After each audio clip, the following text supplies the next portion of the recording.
There are two roads to Torkortown.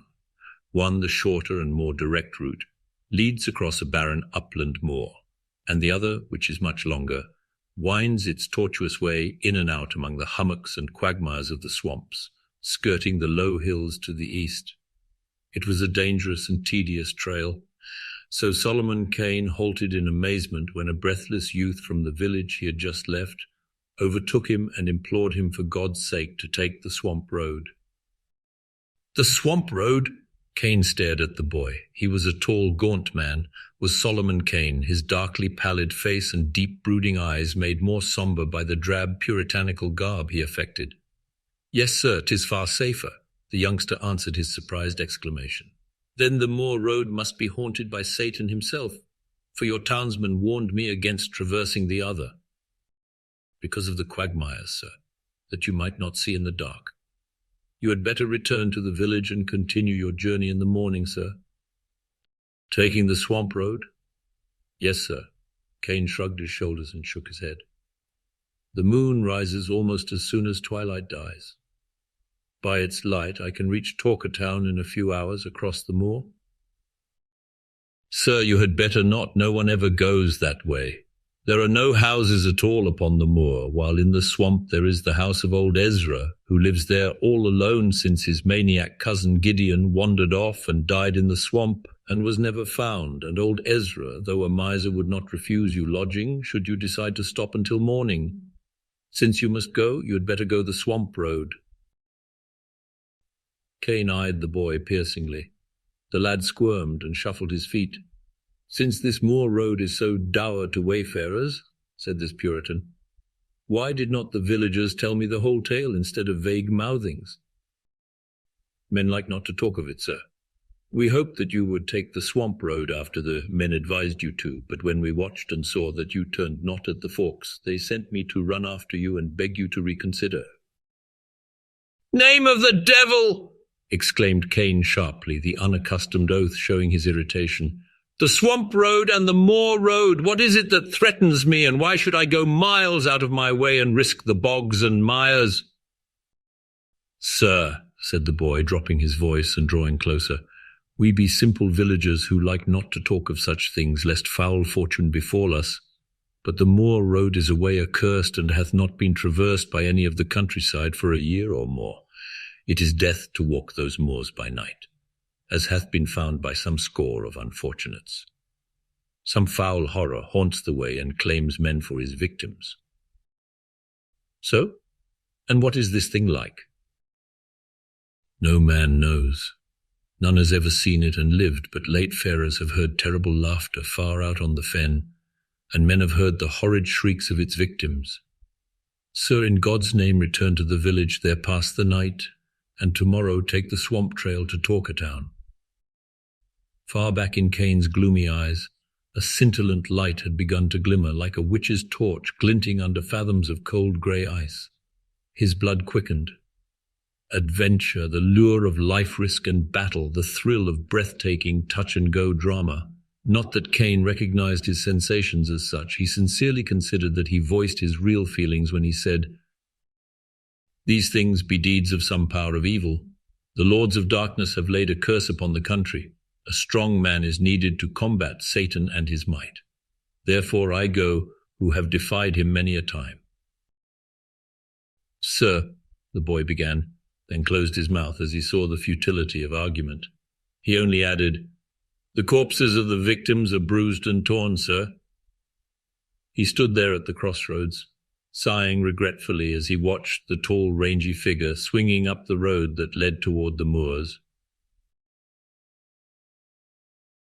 The sun was setting as Kane came over the brow of the low hill which debouched into the upland fen.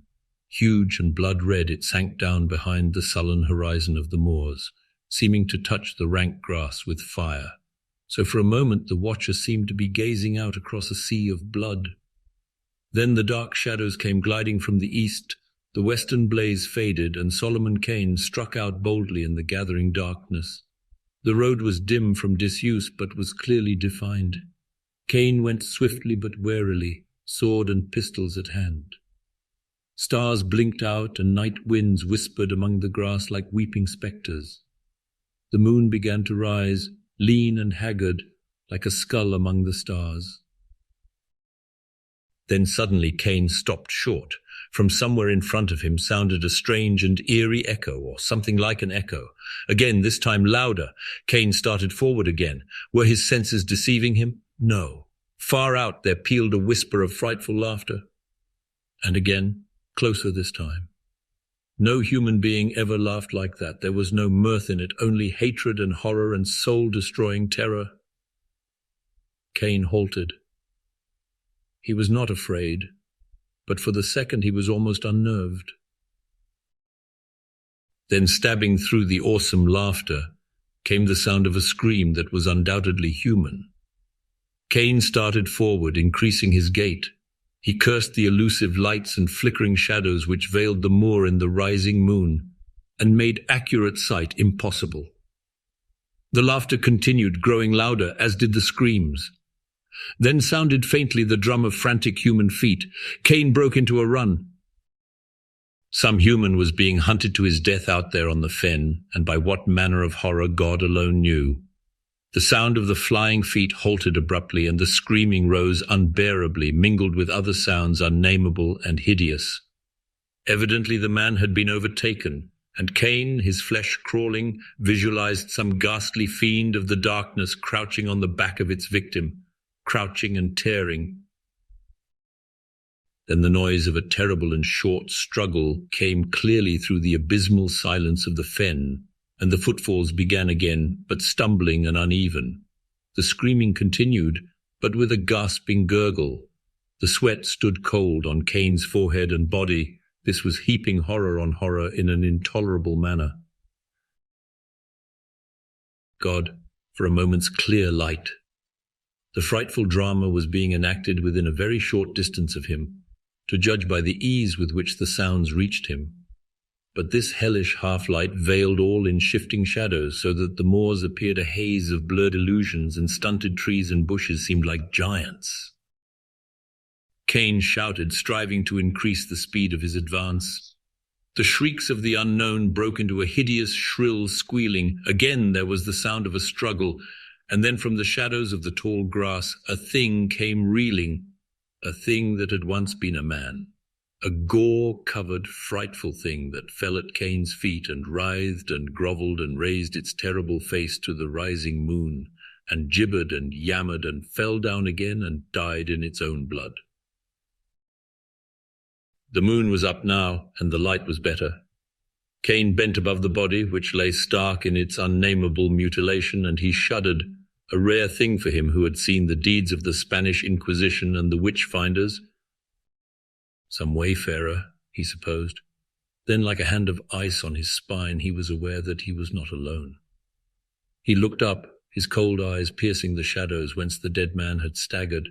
He saw nothing, but he knew, he felt, that other eyes gave back his stare, terrible eyes not of this earth. He straightened and drew a pistol, waiting. The moonlight spread like a lake of pale blood over the moor, and trees and grasses took on their proper sizes. The shadows melted, and Kane saw. At first he thought it only a shadow of mist, a wisp of moor fog that swayed in the tall grass before him. He gazed. More illusion, he thought. Then the thing began to take on shape, vague and indistinct. Two hideous eyes flamed at him, eyes which held all the stark horror which has been the heritage of man since the fearful dawn ages, eyes frightful and insane, with an insanity transcending earthly insanity. The form of the thing was misty and vague, a brain-shattering travesty on the human form, like, yet horridly unlike. The grass and bushes beyond showed clearly through it.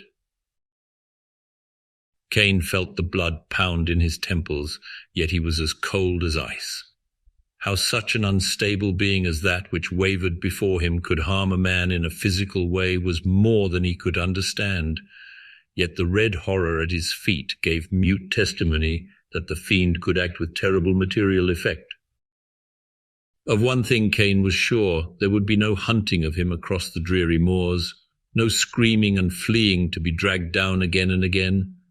If he must die, he would die in his tracks, his wounds in front. Now a vague and grisly mouth gaped wide, and the demoniac laughter again shrieked out, soul shaking in its nearness.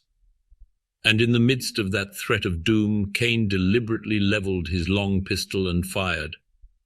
A maniacal yell of rage and mockery answered the report, and the thing came at him like a flying sheet of smoke, long shadowy arms stretched to drag him down. Kane, moving with the dynamic speed of a famished wolf, fired the second pistol with as little effect, snatched his long rapier from its sheath, and thrust into the center of the misty attacker. The blade sang as it passed clear through, encountering no solid resistance, and Kane felt icy fingers grip his limbs, bestial talons tear his garments and the skin beneath. He dropped the useless sword and sought to grapple with his foe. It was like fighting a floating mist, a flying shadow armed with dagger-like claws. His savage blows met empty air. His leanly mighty arms, in whose grasp strong men had died, swept nothingness and clutched emptiness. Naught was solid or real save the flaying ape-like fingers with their crooked talons and the crazy eyes which burned into the shuddering depths of his soul. Kane realized that he was in a desperate plight indeed. Already his garments hung in tatters and he bled from a score of deep wounds, but he never flinched, and the thought of flight never entered his mind. He had never fled from a single foe, and had the thought occurred to him, he would have flushed with shame. He saw no help for it now, but that his form should lie there beside the fragments of the other victim. But the thought held no terrors for him. His only wish was to give as good an account of himself as possible before the end came, and if he could, to inflict some damage on his unearthly foe. There, above the dead man's torn body, man fought with demon under the pale light of the rising moon, with all the advantages with the demon save one, and that one was enough to overcome all the others. For if abstract hate may bring into material substance a ghostly thing, may not courage, equally abstract, form a concrete weapon to combat that ghost? Kane fought with his arms and his feet and his hands, and he was aware at last that the ghost began to give back before him, that the fearful laughter changed to screams of baffled fury, for man's only weapon is courage that flinches not from the gates of hell itself. And against such not even the legions of hell can stand. Of this Kane knew nothing. He only knew that the talons which tore and rended him seemed to grow weaker and wavering, that a wild light grew and grew in the horrible eyes. And reeling and gasping, he rushed in, grappled the thing at last, and threw it. And as they tumbled about on the moor, and it writhed and lapped his limbs like a serpent of smoke, his flesh crawled and his hair stood on end, for he began to understand its gibbering. He did not hear and comprehend as a man hears and comprehends the speech of a man, but the frightful secrets it imparted in whisperings and yammerings and screaming silences sank fingers of ice and flame into his soul, and he knew. The hut of old Ezra the miser stood by the road in the midst of the swamp, half screened by the sullen trees which grew about it.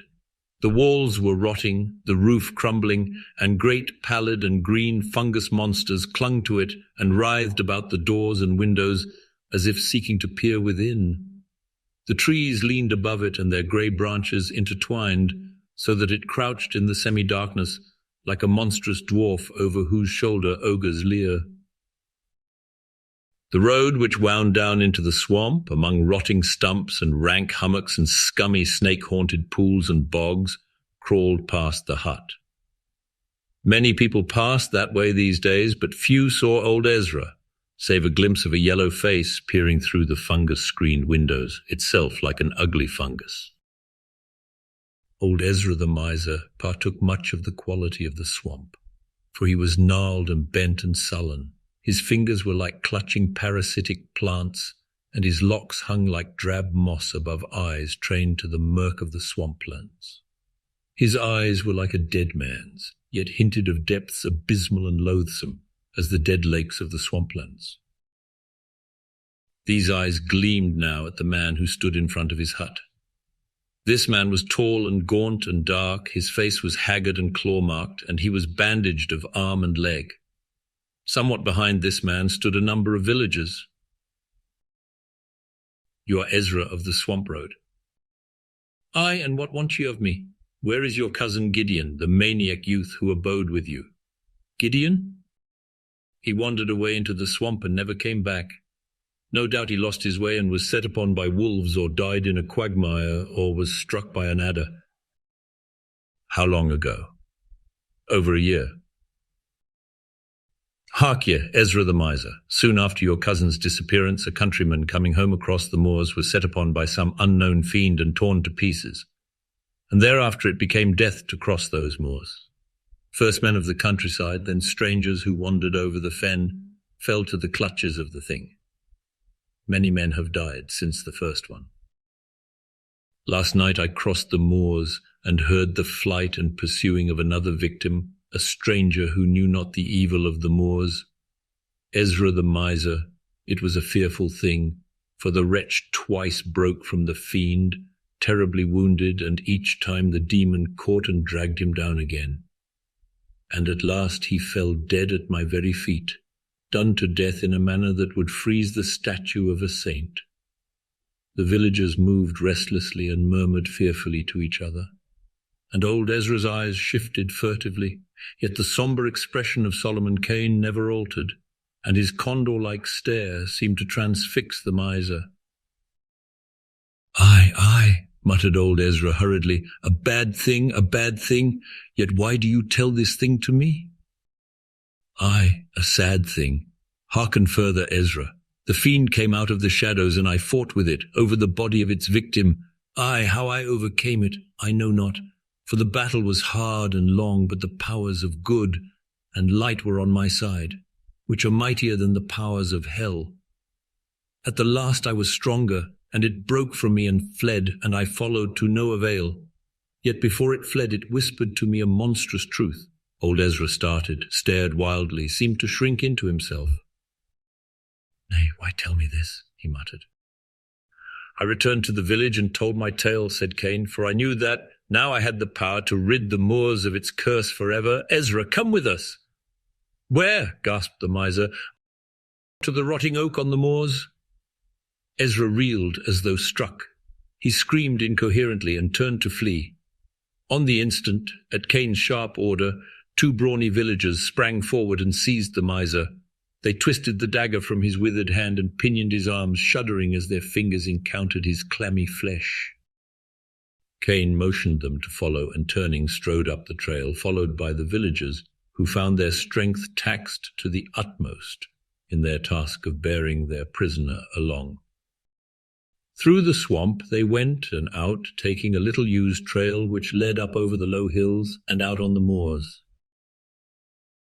The sun was sliding down the horizon, and old Ezra stared at it with bulging eyes, stared as if he could not gaze enough.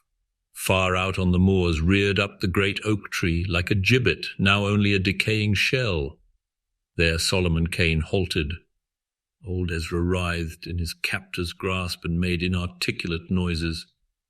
"Over a year ago," said Solomon Kane, "you, fearing that your insane cousin Gideon would tell men of your cruelties to him, brought him away from the swamp by the very trail by which we came and murdered him here in the night." Ezra cringed and snarled, "You cannot prove this lie."